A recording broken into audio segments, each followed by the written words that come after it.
So we are about to start.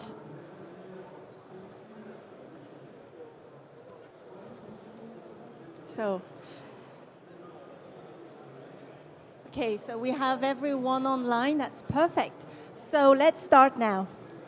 Hi, my name is Milie. I'm the host today, and I'm also the CEO and founder at Lili.ai.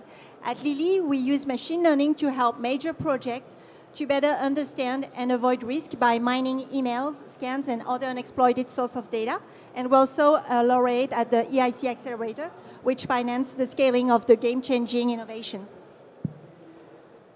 Since 2018, the EU and its member states have been working hard to coordinate action that leverage the unique attributes of its environment and to position Europe as a global leader in artificial intelligence. But how can we compete with the massive investment made by the other regions in this field? And what are the actual assets of Europe for the development of artificial intelligence? What makes Europe a distinctive and attractive place for investors, developers, leaders, and talent in artificial intelligence? To address this exciting question, we have invited to this roundtable some top-notch experts in this field. So let me introduce you the speakers. Karine, you are the head of AI of the AI Observatory at the OECD, Organization for Economic Cooperation and Development, which is an intergovernmental economic organization. Can you tell us a bit about what you're doing? Sure. Thank you, Milie. I don't know if you can hear me.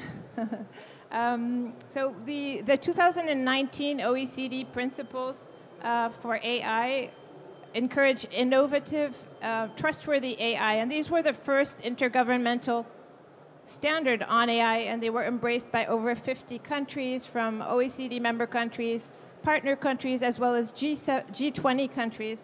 And so that's not the whole world, but it is a very large part of it. And since 2019, we have been working to help countries operationalize these principles. So how do we do this? First, with the OECD Working Party on AI Governance and 3 expert groups that bring together over 300 government, business, academic, civil society, and technical experts to build frameworks and tools. And then 2, with the OECD.ai Policy Observatory, where we share the tools, consolidate AI policies of over 60 countries, track real-time trends and data on global AI developments, and provide a platform where experts share information and opinions about salient AI policy topics. So our goal at the OECD is really to inform and promote interoperability between AI policies across our member and partner countries. Thank you. Wow, that's very impressive. Mathieu, so you are the head of the Digital Economy Department at the French Ministry of Economic and Finance. Can you tell us a bit about what you do? Thank you, Milie. I'm glad to be here, and thanks for inviting me. So, as you said, I'm in charge of digital economy within the Ministry of Economy. So what do we do there? We design, we execute, we deliver public policies. And in digital, that's basically 4 key missions. One is to ensure that we have, across France, for our sake, world-class digital infrastructure to connect everyone, to connect businesses. The second is to support the growth of our ecosystem in digital, ranging from the chips industry to video games, of course, through all the AI applications, as well as telecoms or others. And thirdly, we also are in charge of ensuring that the regulatory framework that is obviously supporting growth, but also setting the right rules, are compliant with our values at national as well as European level. And we are obviously, at this point in time, very involved in the AI legislation in Brussels, where discussions are very fierce. Thank you. Thank you, Mathieu. Next is Ilona. So Ilona, you are the Director General of Innovation and Enterprise Financing Department at the Finnish Ministry of Economic Affairs and Employment. Can you tell us a bit about yourself? Hello everybody, I hope you can hear me, and thank you for being able to participate remotely to this excellent panel. Okay, Ilona, I think we might have some issues with the sound. Okay, just maybe we ask somebody else, and then I'll come back to you and to Ben in a few minutes. So let's continue. Okay, thank you. Okay, so let's continue with Giorgio first. So Giorgio, you are the scientific director of the Italian Institute of Technology. So can you tell us a bit about what you do? Yes, we are a research institution with a dual goal of carrying out research, but also transferring as much as possible the research towards the production system. We do it both in Italy, but also internationally. So we're collaborating with hundreds of European partners. At least in research, this is very common. And we have a budget of about 150 million a year, and about a third of this budget is allocated to robotics and artificial intelligence. So that's where we got involved with development of machine learning and applications of machine learning. Wow, thank you very much, Giorgio. So maybe we can try again with Ilona. We can try that, hopefully it works.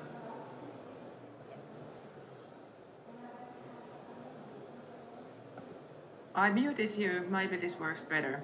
But now I can't hear myself, I'm isolated here in Finland, and give my remarks and then open the mic again, so we'll see how this works. My background is in innovation policy, industrial policy, and we have been working with artificial intelligence since 2017 when we launched our national program strategy on artificial intelligence, and we have been developing especially the human-centric approach of artificial intelligence, also keeping in mind the competitiveness edge on the European level, what to do together and how to be strong together. But I'd be happy to discuss this further together with the panel. Thank you. Thank you, Ilona. So next we'll have Benjamin. So Ben, you are the Director General for Digital and Data Policy at the German Federal Ministry for Digital and Transport. So can you tell us a bit about yourself and what you do in terms of AI? Yes, thank you very much. I probably have the same challenge here that I hear myself, which is like really, really difficult. But I try to actually talk against this. I have the Director General Data and Digital Policy within the Ministry of Digital and Transport, as you rightly said. We focus very much on broad strategies, such as the digital strategy of the federal government, the data strategy, but also on AI. We are also responsible for international data policy and digital policy.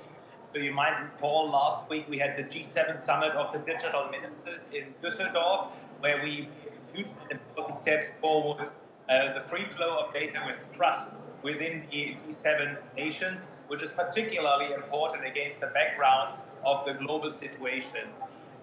When you look at my Directorate General a bit further away, we are also responsible for very EU dossiers such as the Digital Services Act or the AI Act. So I'm happy to discuss, and I'm really looking forward to the exchange with our colleagues online and on the stage.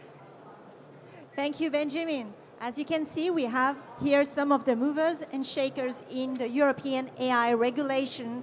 And also, I forgot you, Marco. My God, my bad, sorry. Of course. So, Marco, you are the Chief Scientific Officer at Thales Group, which is a 16 billion euro sales and 33,500 researchers. And you're also the coordinator of a group of 16 large French enterprises. So can you tell us a bit about what you do? Yeah, thank you, Milie, also for inviting me. It's a really pleasure to be with you. Indeed, I will be short on Thales. I mean, we work on a lot of technologies. We invested 7 billion euros last years in digital, of which AI is an important part. But today I would really like to speak in a way on behalf of the AI Manifesto, which is a group of 16 large industries in France, like you know them, Airbus, Orange, Air Liquide, Michelin, Safran, Schlumberger, and so on. I will not repeat all of them. This is an initiative that took place from 2019, where the CEOs of this group have signed a manifesto, and the document was signed by the Minister Bruno Le Maire as well. And this manifesto actually analyze the fact that these groups, which are in different verticals, actually share kind of similar visions, ambitions, and similar needs for the AI.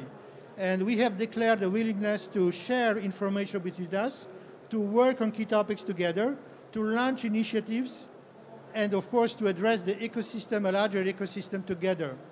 So maybe more on that later on, but that's what we are doing. Thank you, Marco. So here we have some of the some very prestigious speakers about legislation, but also industry and research. So now we're going to start with our first question. There will be 2 rounds of questions, and there will be a Q&A at the end. So the first question, we'll start with Karine. What is your assessment today of the AI competition between Europe and the rest of the world?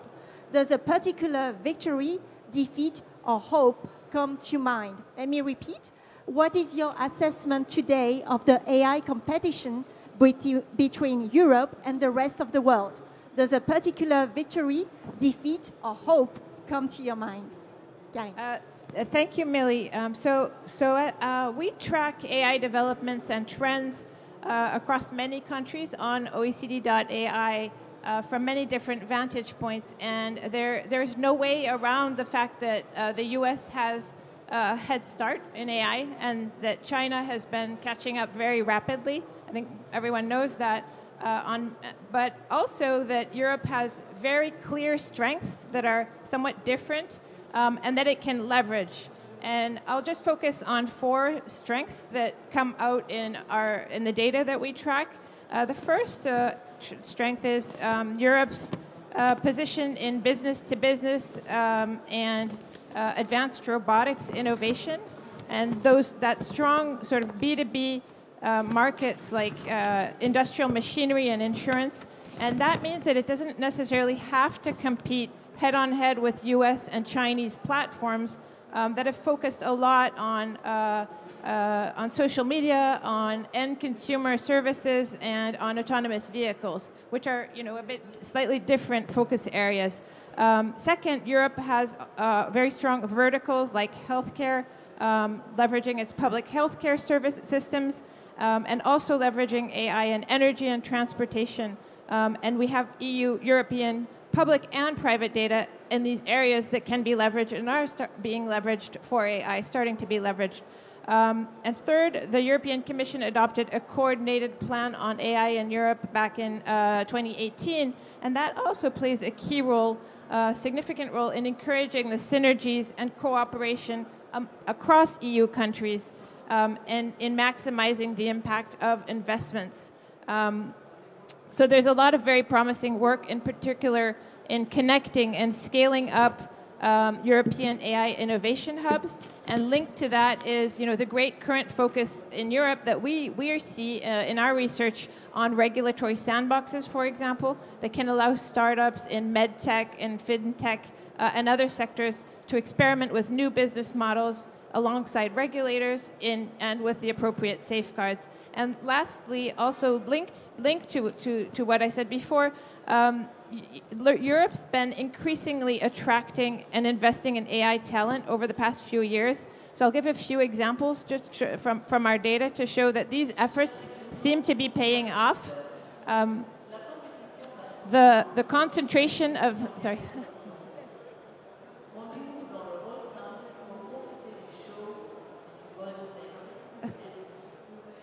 So the concentration of AI talent in Europe, European countries has grown by almost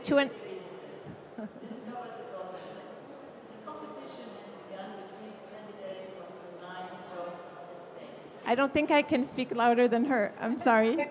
has grown by 2.5 times over the past 5 years. And this is on par with countries like the United States and Canada. So that's quite significant. Back in 2019, half of European countries, the EU countries we were tracking, were losing AI talent. And 2 years later, in 2021, 75% of European countries were retaining AI talent.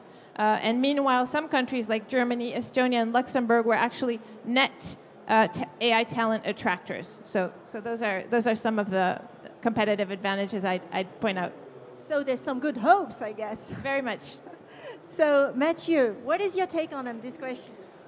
Well, I think, of course, there's no question about the challenge that's ahead of us. There's clearly a global AI competition, with the US having a head start, China having its own model, its own way to invest. But Europe is more than just a contender, and is definitely not bound to be just a consumer of products that come from other regions of the world. I think Karine really laid out a few of the assets that we have in Europe, and maybe I can elaborate a little bit on this, because I think the key aspect is that AI is not one sector. AI is a technology that's an enabler that's going to affect the whole economy. We're here at Global Industry, and so we are thinking about how it applies to industry applications.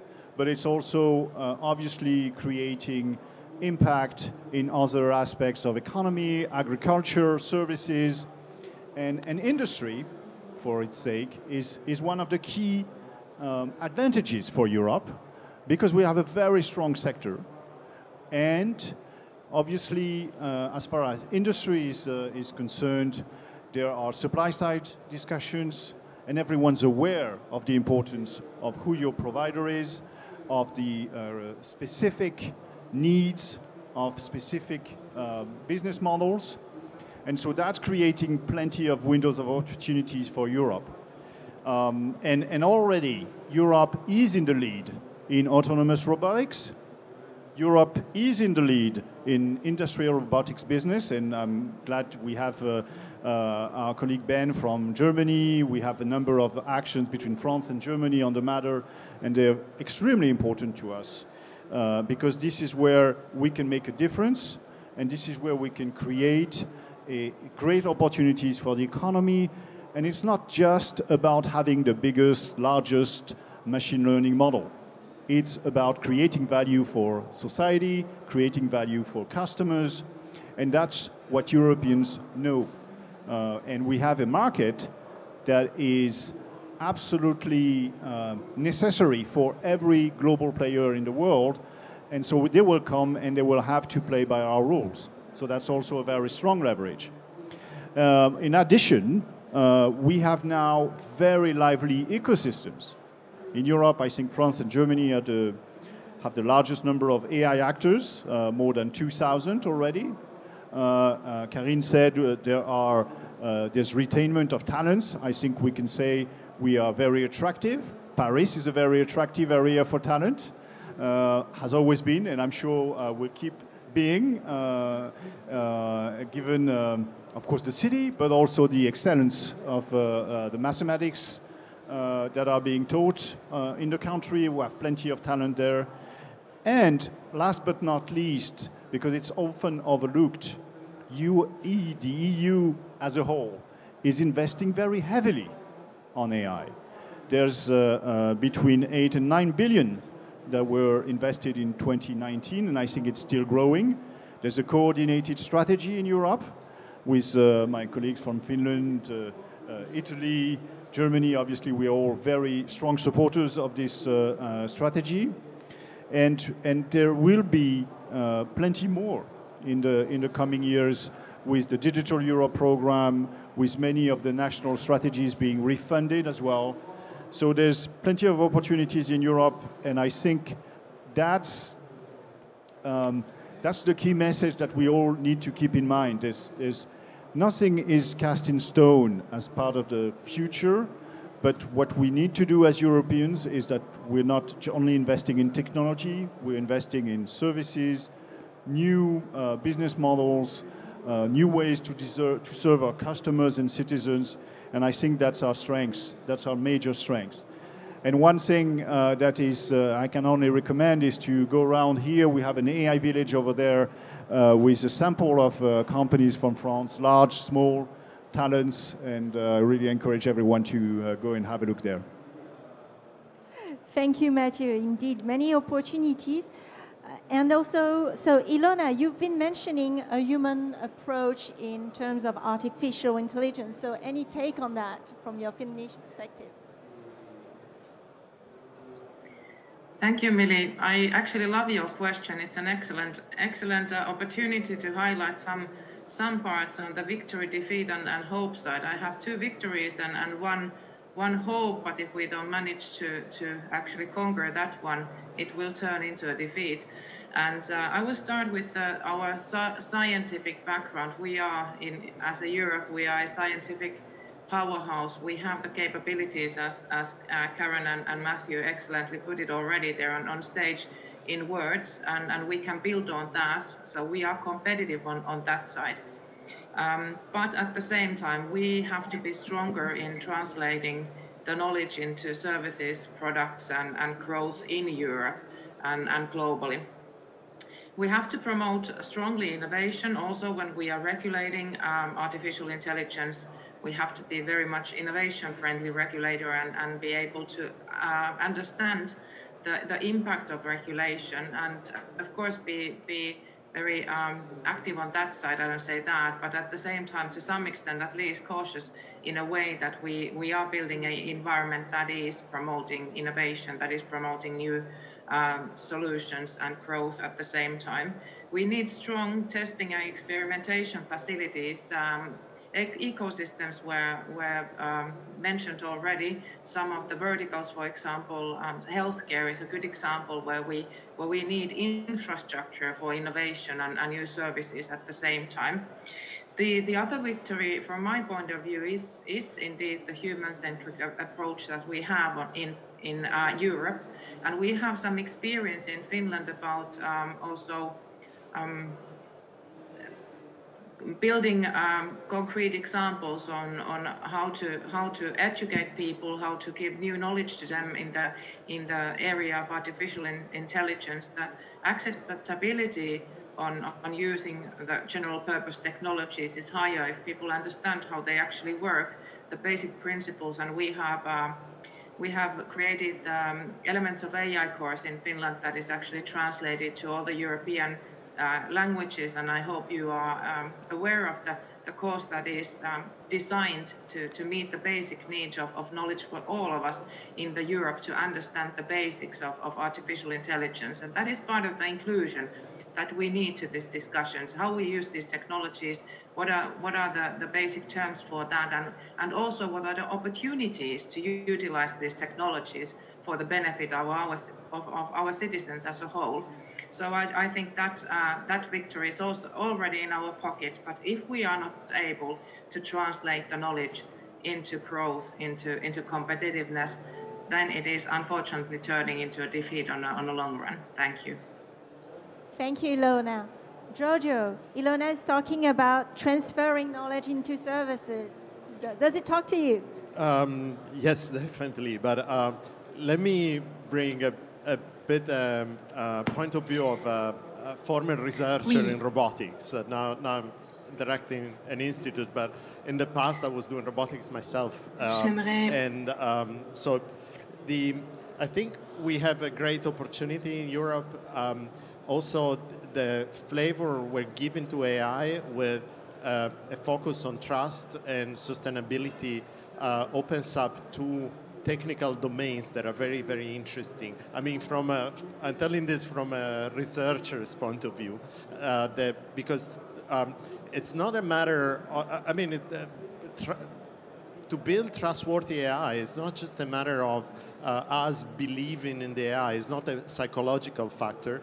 It's actually a technical challenge. That's where we have to figure out how the algorithms are operating, how the data is collected, whether a data set maybe is biased by itself for whatever reason. And we can attempt doing this automatically. So this opens up a lot more than just taking the largest possible model and putting it to service or whatever data set we have, blindly, basically. So there's an understanding level that I think we have to develop, and this may open up a new set of applications that are conformant to our values on one hand, which I like so much, and at the same, as Europeans, and at the same time, I mean, technically can give an advantage. This is one aspect. The other one is sustainability. We were confronted many times, coming from robotics, with the limitation of a robot. And the limitations means that you cannot necessarily connect to the largest cloud-based supercomputer simply because I couldn't pay for it. Maybe certain companies can pay it, but not me as a researcher. And therefore, we had to develop methods that are efficient. This enables them to be plugged into a robot with a, mobile grade, whatever, GPU that will do the job. And at the same time, you can run machine learning on the robots directly. This, I believe, again, opens up a whole bunch of possibilities where we can leverage and we can do more. Also, we can think of a different computational paradigm where we rely a lot more on the edge and not necessarily on big, enormous clusters. Sure, we have to invest more also on that. But globally, there's an opportunity, I think, for technology. And this goes exactly into verticals that are very important for us, I believe. On one hand, the public administration sector. So if we have trustworthy AI, we can trust a lot more also on automatically dealing with our public administration through or mediated by AI. And on all the sector, let me say automation, but it's not only automation. I mean, this goes into transportation, automatic transportation. It goes into agriculture. It becomes automation in healthcare. Becomes precision medicine, maybe. It becomes robotics, of course. So I think having this base our strategies on roughly these two, let's say, how to call them, social and ethical principles. In reality, we probably giving new development a chance to happen. So this is a bit the view of what it may be and why I like also how the strategy are being developed. Another aspect, we shouldn't forget that since we are researchers, we would like to be always driven by curiosity. So regulatory sandboxes are an important point. It was already mentioned because that's where we're free to experiment a bit more than, if we have to certify everything, it can be difficult for researchers to go to that path. And also for SMEs can be very difficult unless there's some support in that direction. But therefore, I'm glad to hear that this resonates a bit. So, I mean, this is my take. Hope it contributed enough to the discussion, but I think it's a very, very exciting moment. We definitely we're behind in size, but not necessarily in the intellectual capacity that is needed to go towards new directions. Thank you, Giorgio. So it's not only about cluster, it's also about a different type of AI and the different type of services. Benjamin, what is your take on that? Yes, thank you very much for having me here. I am probably still under the impression of the G7 digital ministers meeting which we had last week in Düsseldorf. And while I agree with much what was already said, especially Matthew, thank you for making the reference to the German car industry when it comes to AI, and also to some very, specific European point of view with regard to values.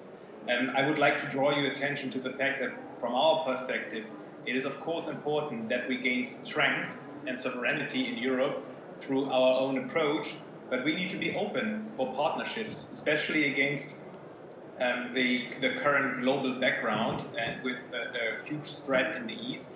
So what we decided, for example, when we met with the G7 digital ministers, is that we would like to create a space where between these states it is possible to transfer data in a safe and trustworthy environment. That is a huge step forwards, especially against the background of the current global situation. And we also strongly oppose digital protectionism. So everything what we are doing here in Europe, of course, needs to be, how to say, ready to connect to other parts of the region, especially to those with whom we share or with whom we have overlapping values and norms.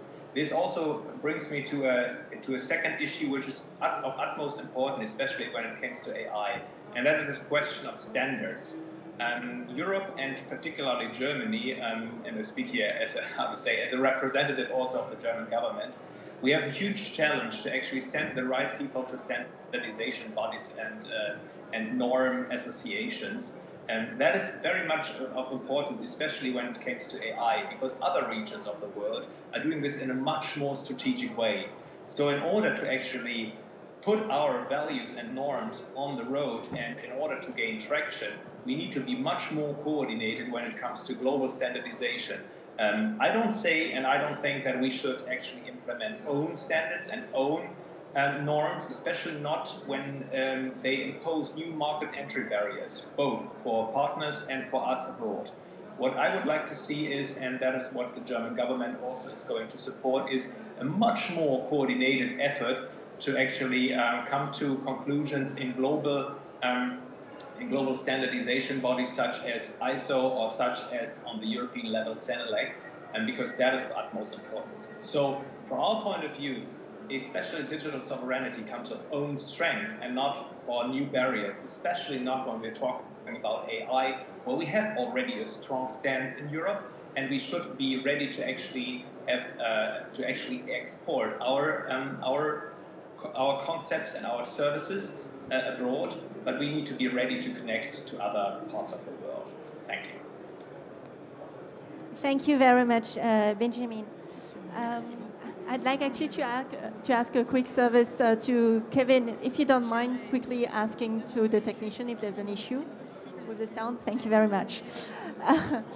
So let's continue with Marco. Marco, you're the industrialist in this room.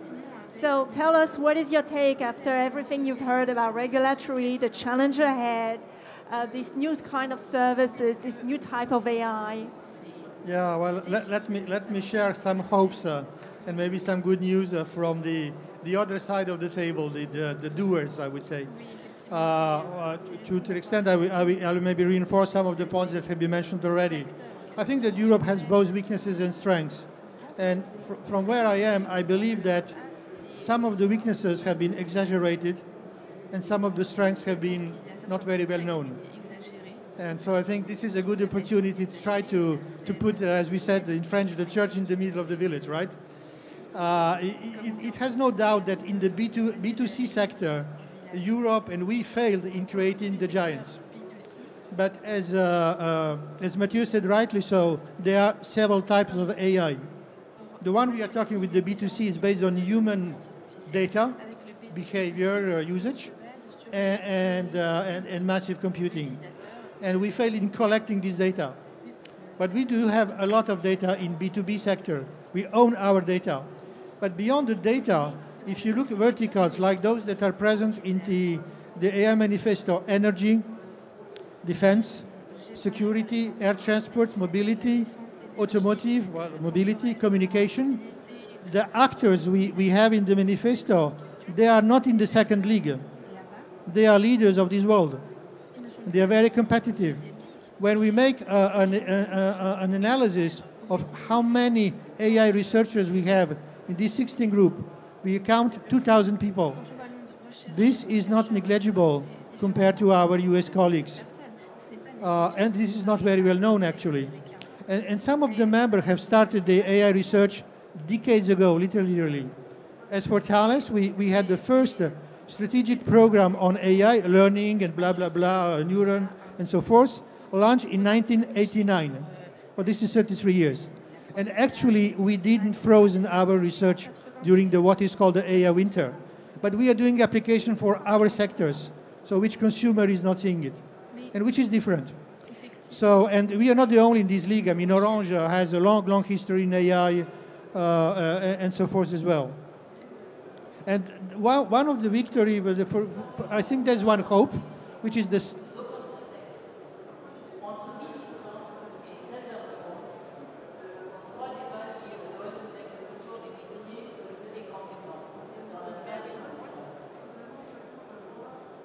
Okay, so I think that, no.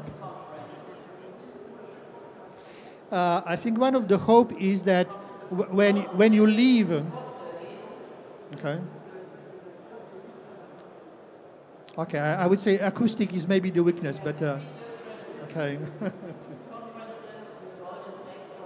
Okay.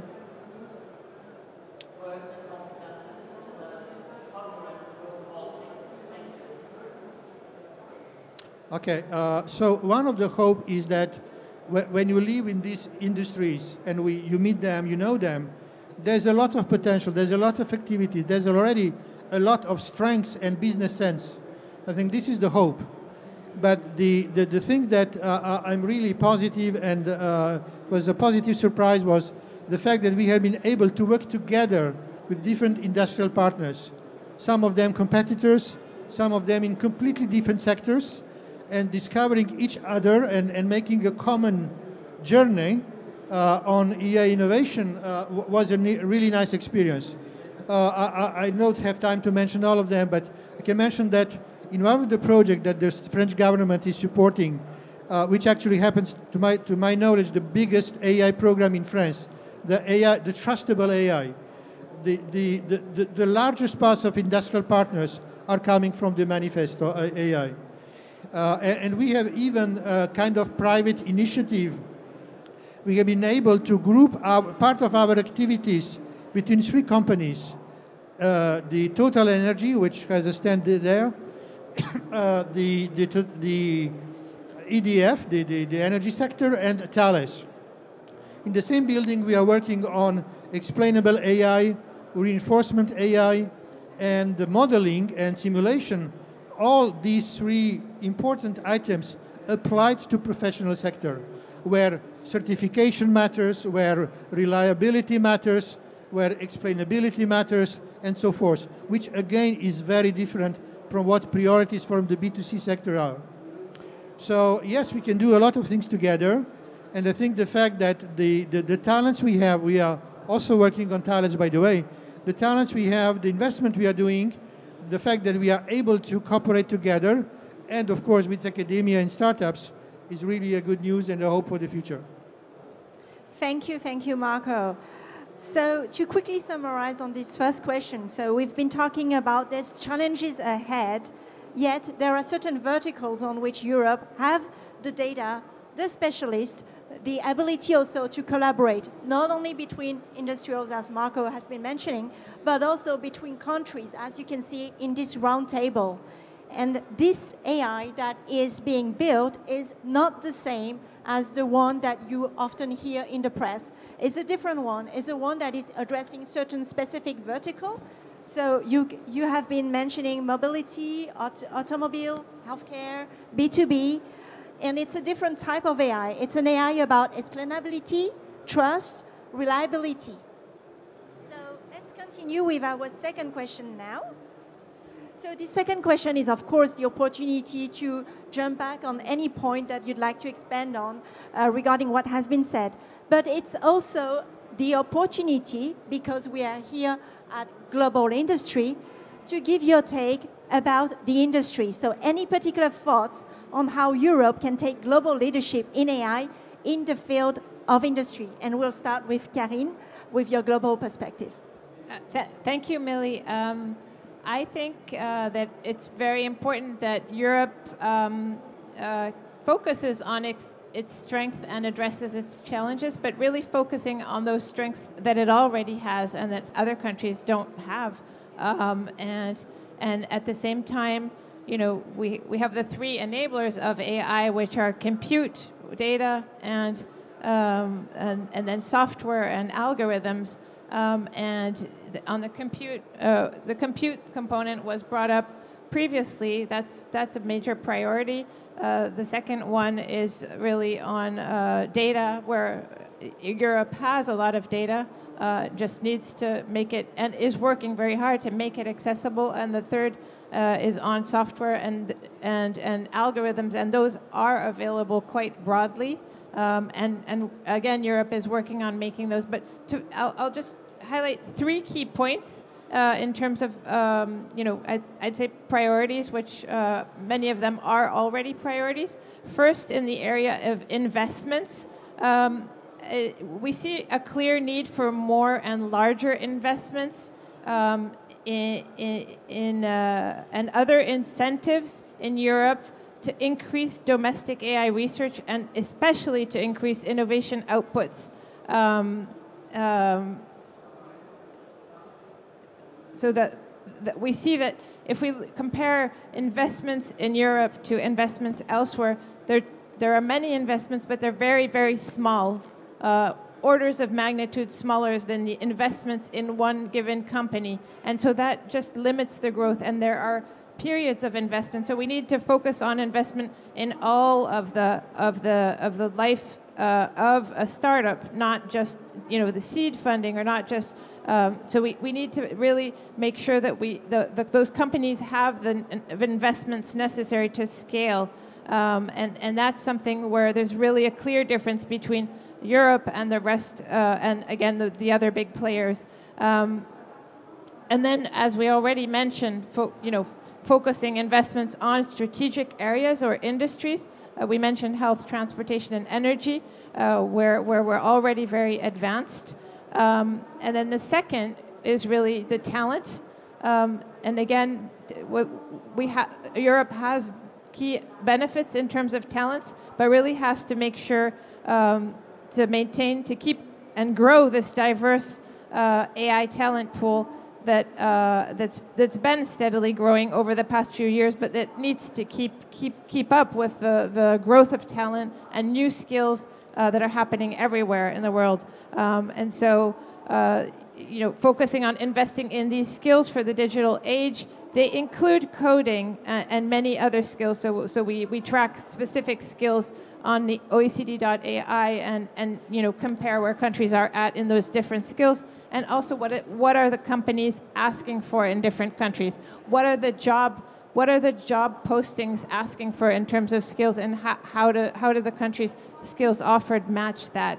And so I'd like to just take this opportunity to highlight the importance of decreasing the gender gap in Europe in AI research and beyond, not just Europe. Europe is actually not as bad as some others. In only 1 in 5 AI scientific publications in the EU 27 were authored or co-authored by a woman, and this compares to 30% in India. So we've got room, to grow. We can make. There's a pool of talent that can be leveraged and that can contribute to our competitiveness, to Europe's competitiveness. And then I go back, and my third point is really going back to what Marco said and Giorgio said, which is really about the trustworthy AI and continuing the focus on human-centric trustworthy AI, where the EU is already a global leader in the area of trustworthy AI and regulation, but not just regulation, as Marco was pointing out, the manifesto initiatives like that that are self-regulation, that are codes of conduct, that are practical tools that are used by companies together, and those are providing insights and impetus to discuss these issues everywhere in the world. And the EU AI Act in particular opens this window of opportunity to develop a legal framework that could allow innovation while creating clear and interoperable standards for trustworthy AI. and that could bring significant sustainable value to individuals, businesses, and society as large. And I go back to the points that Giorgio made on standards, and this is directly linked to standards and the need for standards, interoperable standards. Thank you, Karine. I'm just looking at the time. So for the next speakers, I'd like maybe that we try to synthesize a little bit. But thank you very much, Karine, for this very global perspective. Ilona, okay, so let's switch to Giorgio. Is there anything that you'd like to add? Yeah, I'll be super quick. I'd like to come up with an example that I think is working beautifully, at least for us, in collaborating with companies and transferring what we're doing with industry. And it boils down to the concept of co-creation. So we invite the company to come and work with us from day one on the application. Since we go in vertical, we cannot just reuse whatever boilerplate algorithm that we have. We really have to get informed on what is the final need, how it has to be developed, what are the details of the application, and therefore together then we can collect the data, because the company very likely has the data because it's part of their processes, and then we can study how to apply or develop whatever AI application they have in mind. So I think this it's a form of open innovation in a sense, but it works very well as a way to transfer towards companies that, of course, can afford also paying for research. The other topic is that given the number of SMEs that probably cannot entirely pay for research, will also be nice to have standardization for sure. That's an important aspect because it simplifies access to technology and reuse of technology, and also clustering in a form that allows many companies to actually pay chip in for a larger development. I saw that happening, for instance, in Singapore, and exactly for robotics, that is kind of expensive. And I think it's not such a bad idea. We should reason about this possibility, because otherwise, I mean, I often get visits from small companies. They're very happy. They're very enthusiastic about embracing new technology, but eventually they give up when we present the bill. They, not even a bill, a pro forma invoice, and they say, oh wow, no way that we can afford that. This is like maybe another barrier that we had to overcome in order to allow for this blossoming of AI. So we had the capacity, we have untold stories apparently of very good opportunities. Maybe with a small effort, then we can certainly find the European way to AI, very likely. So absolutely, also collaboration between SMEs and research institute. Ilona, any take on that? Yes, I have 4 points. Karine actually covered my first one very well, so I don't go the same through again, but I want to emphasize also on my behalf that the leveling up of private investment in Europe is essential. We have very interesting startup community here in Finland on AI, on quantum computing, on software, and those companies get their big investments outside Europe, and this is a true problem for us. We have to fix that. We need the investments in Europe, and of course public sector has its role to kind of building up the level playing field, but at the same time we cannot do it alone on public sector. We need the private sector and private money on board. Another aspect I want to raise is talent and skills. How to reskill, upskill our workforce so that we can be competitive as a whole and have the competitive advantage. AI is going to change the working life. It is going to change our careers in many sectors, especially in different industries. And this is something we have to take into account also on European level. Of course, the national ministries have a huge role here, but also the European discussion is very much needed. And third point, is the opportunity to use industrial data. From my point of view, it is very much underused to some extent at least. US has personal data advantage. I think strongly that we should build kind of the B2B stronghold here in Europe on industrial data.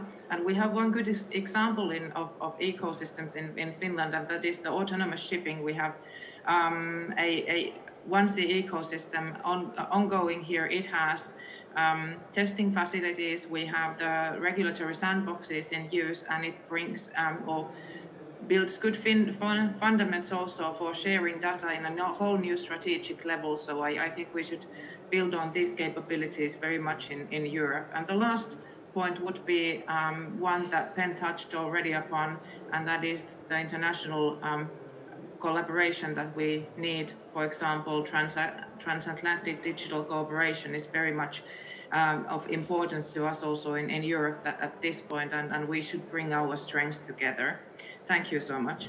Thank you, Ilona. I'm seeing that time is running, so what can we do? Maybe Marco, Mathieu, is there anything that you'd like to say? And then I don't think we'll have time for questions, but then you can come and talk to the panelists right after. Well, maybe a sentence or two. Just the first idea, I think I would be very optimistic about the topics we are discussing today, because I think we are in a favorable momentum where, in a way, Europe and the country in Europe rediscover the importance of the industry. With all the discussion on the strategic autonomy, the importance of doing things, not only services, even though they are very important, but the life is more complex, is goods, production, industry, and services. Rediscovering that gives me hope that we can do the right thing. I think for me there are three challenges and priorities we need to do. We talk already, but just let me mention the three. We need to invest more, even though we do invest. We need to invest more. We need to invest right. Yes. We said that. I will not go into details. And we need to attract young generation, girls and boys, to industry. It's not the AI that matters. AI is an enabling technology. If there's a girl or boy attracted by cars, by industry, they will go to AI automatically through the application. Because if they do just AI in the middle of nowhere, they will do different jobs and not the jobs we need. So in a way, we have to align all of these things, including talents. Absolutely. Maybe just following up on this, I think there's two key messages we need to carry, and it's a message for everyone in the room, every industry player, research player, education. All the ecosystem needs to convey the message that we're not trying to replicate the US model. We are trying to do a European AI ecosystem. We are building on our strengths. We've discussed this at length. But this is important to be conveyed to students so that they understand that there's not only the option of going to work for a US company, a web giant, whatever you name it, but also that there's a lot of value in working within European ecosystems, in bringing value to the ecosystem in a different way. And I close with a word. There was this week the Transatlantic Technology Council, the discussion between the US government and the European Commission. And Tim Wu, the advisor, Joe Biden's advisor, was around. And one thing he said, I think, is worth for us thinking. He said that the kind of technology we adopt actually is the kind of society we will all become. And so this is, I think, a key important message that we have to take across. We are working to build the kind of society we'll have tomorrow in the economy, in society as a whole, and this is our shared responsibility. Thank you very much, Mathieu. That's actually a very nice word of the end. artificial intelligence is not only about technology, it's not only about model, it's about the society. And Europe is not starting from nowhere. We have data, we have specialists, there is a history, a long, long history, and there are the super players in the world in certain industry. So certainly it's a different type of AI, a different type of services, but there is certainly room for Europe to become a superpower in terms of AI. We may have 1 or 2 minutes left, so we might take one question at least. Thank you for the talk. Paschalis Pelitaris with Grey Matter Labs, but here representing myself. I wanted to ask you, I've heard everything, and I'm very happy. Even we are in global industry, my question is more about the consumer market. And I was very happy that I didn't hear from all of you recognizing any defeat, because defeat is only when you stop trying. So I guess we never stop trying, conquering the consumer market as well. So I want to ask you if we have any initiatives in this field, AI for the consumers, let's say what the big giants are doing in the United States or China. And the second question is if there are any initiatives in democratizing AI. I know my company has some initiative in this, but I'm wondering if Europe as a whole has something on work on this. Thank you. So about the question about democratization, I think Ilona has been mentioning Element AI. Maybe Ilona, you want to say a few words about that? Thank you, I can do that. I think the education part is crucial also. Well, not only in Europe, globally as a whole. We need to educate our people on so many levels in using technologies, taking advantage of technologies. I always say that the bad guys are going to do these technologies anyhow, and the good guys need to be even better. And to be better in using technology, we need all people on board. We have several approaches how to bring technologies like AI into people's lives. Also in Finland, for example, the public sector is using AI very much in guiding our services towards our citizens. So I think we have a lot of opportunities, and we have also stronghold in a strong public sector, and that should also be utilized in this one. Thank you. Thank you. Maybe Mathieu, one sentence about B2C. Just a couple of sentences on B2C. This is definitely not a blind spot. It is not forgotten. There are plenty of great companies working in retail. There are great companies working in health. Industries that are really addressing the B2C challenges that are specific to these sectors. So, and I'm not even mentioning ad tech, where we have pretty good companies as well. So I think this is another type of challenge in terms of competition with the US, but it's certainly something where the ecosystem is full of talents and great companies as well. Well, thank you, everyone. If we can give a big round of applause to our panelists. Thank you, and don't hesitate to stay if you have further questions. Thank you.